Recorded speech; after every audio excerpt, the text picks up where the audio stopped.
관세음보살 국내외 시청자 여러분 반갑습니다.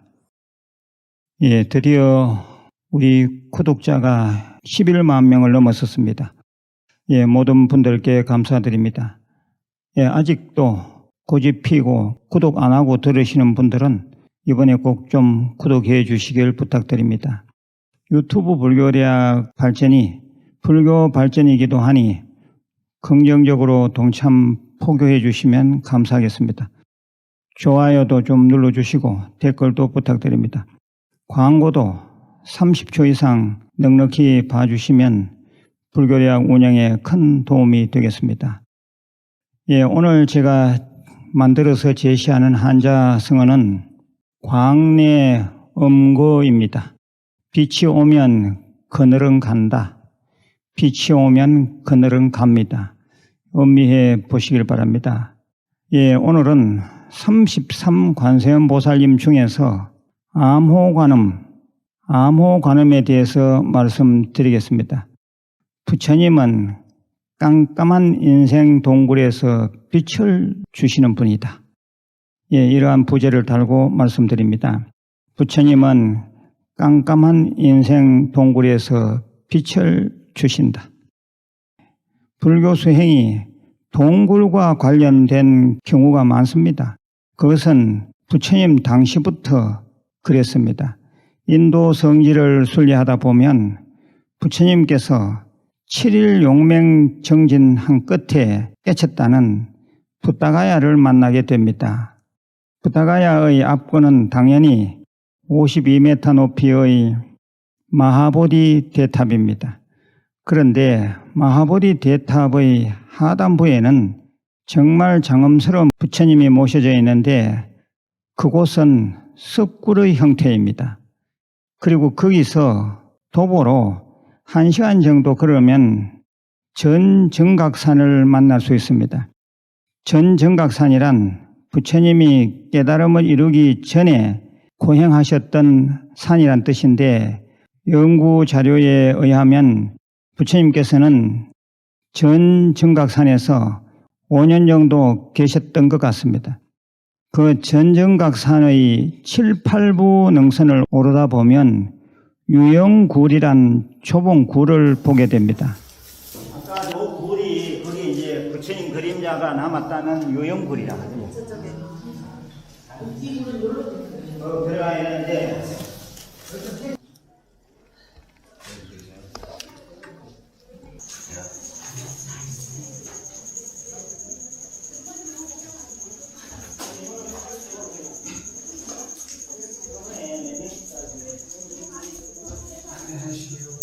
유영굴은 촛불이나 기름 등이 없으면 아주 깜깜한 천년 동굴입니다.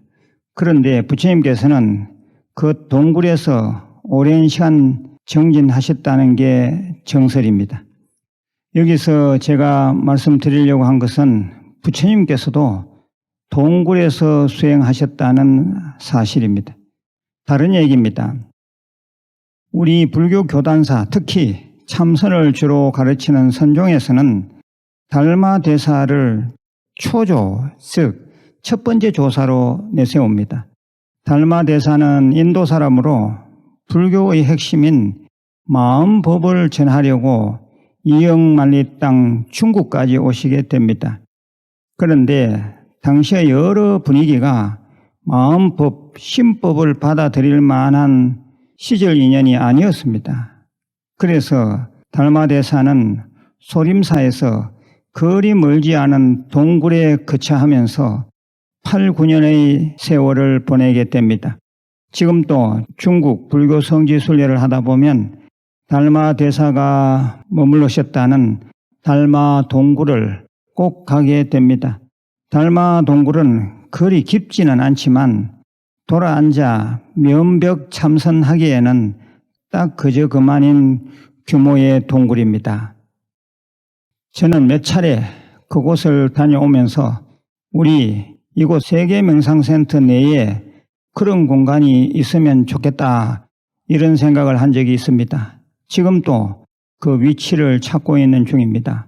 우리 시청자, 신도님들이 다 함께 들어가서 정진할 수 있는 대형 공간이면 더 좋겠습니다. 예, 기대를 갖고 기다려 보시길 바랍니다. 아무튼 달마 대사께서도 부처님처럼 오랫동안 동굴 생활을 하셨다는 사실입니다.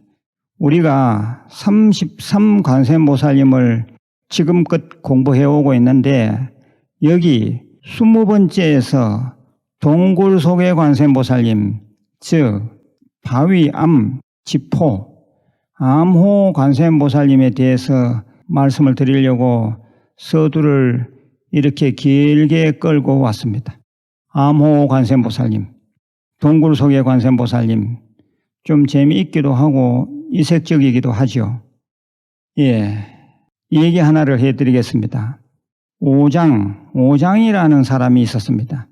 아버지는 오장의 나이 10살 때 돌아가시고 어머니 육씨는 수 놓는 일을 하면서 수저를 지켰습니다. 그런데 갑자기 나라에서 홀로 사는 부인들을 뽑아서 내정, 즉 궁궐 안의 일을 돕게 하는 명령이 내려졌는데 어머니 육씨가 거기에 차출되었습니다. 그러자 오장은 숙부에게 맡겨졌습니다. 오장은 16살이 될 때까지 독서를 하면서 잘 자랐으나 어머니의 정을 잊을 수가 없어서 궁궐이 있는 수도로 향했습니다. 오장은 가는 길에 주로 여관에서 묵었는데 어느 날 배가 아프면서 몸에 열기가 가득하였습니다. 마침 지나가던 스님이 오장의 건강 상태가 심각함을 느끼고 수주일 간호해 주었습니다. 스님은 오장을 간호해 주면서 관세음보살을 외우도록 가르쳤습니다. 오장은 병이 낫자 스님과 이별하고 다시 어머니 계신 수도를 향해 걷기 시작하였습니다. 가다가 보니 신발이 다 떨어져 맨발로 갈 수밖에 없었습니다. 때는 한겨울인지라 동상에 걸려 발바닥이 갈라 터지고 피가 철철 흘렀습니다. 어느 날 오장은 나무의 마구간에 들어가 몸을 녹이며 통곡하였습니다. 관세음보살님, 이제는 걸을 수가 없습니다. 어머니를 꼭 뵙고 싶은데 큰일입니다. 이때 또 흐름한 복장의 스님이 나타나더니 발을 치료해 주었습니다. 그리고 신발까지 주면서 말했습니다. 이제 길을 가시오. 산이 깊고 숲이 울창하니 절대로 한눈 팔지 말고 관세음보살을 부르면서 나아가시오. 하지만 오장은 가시던 불을 헤치면서 나아가는 중에 독사에게 복사뼈를 물리고 말았습니다. 맹독이 몸에 퍼지자 눈앞이 깜깜해지면서 온몸에 고통이 엄습해 왔습니다. 오장은 가까이 보이는 작은 동굴 속으로 기어 들어갔습니다. 그리고는 쓰러졌습니다. 사경을 헤매는 중에 관세음보살님이 나타나 버들가지로 상처를 쓸어 주었습니다. 그리고 정병의 감로수를 입에 물리고는 마시게 하였습니다. 오장은 곧 고통을 잊고 깨어났습니다. 그때 관세음보살님이 자비스러운 미소를 지으시며 말씀하셨습니다. 오장아, 하나밖에 없는 목숨도 생각지 않고 어머니를 찾아가는 너의 효성이 갸륵하다. 곧 어머니를 만나게 될 것이다. 오장은 벌떡 일어나 무수히 절을 올렸습니다. 그 길로 오장은 힘을 얻어서 걷고 걸어 어머니가 있는 궁궐 근처까지 가게 되었습니다. 작은 여관방에 머물며 오장은 어머니를 찾는 글을 여관 대문에 붙이고 열심히 관세음보살 기도를 하였습니다.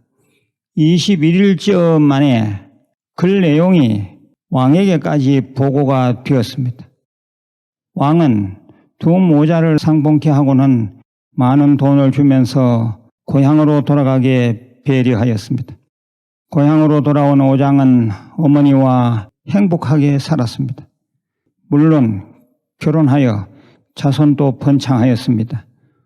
오장모자는 오직 관세음보살님의 보살핌에 의지하였습니다. 특히 작은 동굴에서 만난 관세음보살님을 닮은 관음상을 조성하여 방에 모시고 평생을 관세음보살 기도를 하면서 살았습니다. 예, 이야기는 대충 끝났습니다. 동굴 속에서 만난 관세음보살은 바로 암호 관세음보살입니다. 암호 관세음보살님은 깜깜한 인생 동굴에서 희망과 성취의 빛을 주시는 관세음보살입니다. 예, 이곳 간포도량 무일선원의 마당 한켠에 관음굴이 있습니다. 다녀가신 분들은 다 참배하셨을 것입니다. 굴 속에 앉아 계신 암호 관세음보살님이 정말 인자하신 모습으로 편안함을 주신다는 것을 느꼈을 겁니다. 이 굴 안에 들면 오직 관세음보살님만 계십니다. 세상에 그 어떤 것도 없습니다. 그러니 더 이상 두려워할 것이 없습니다. 불자 여러분, 어두운 긴 인생 터널에서 삶이 힘들고 지칠 때 이곳 도량의 암호 관세음보살님, 동굴 속의 관세음보살님을 칭견하십시오.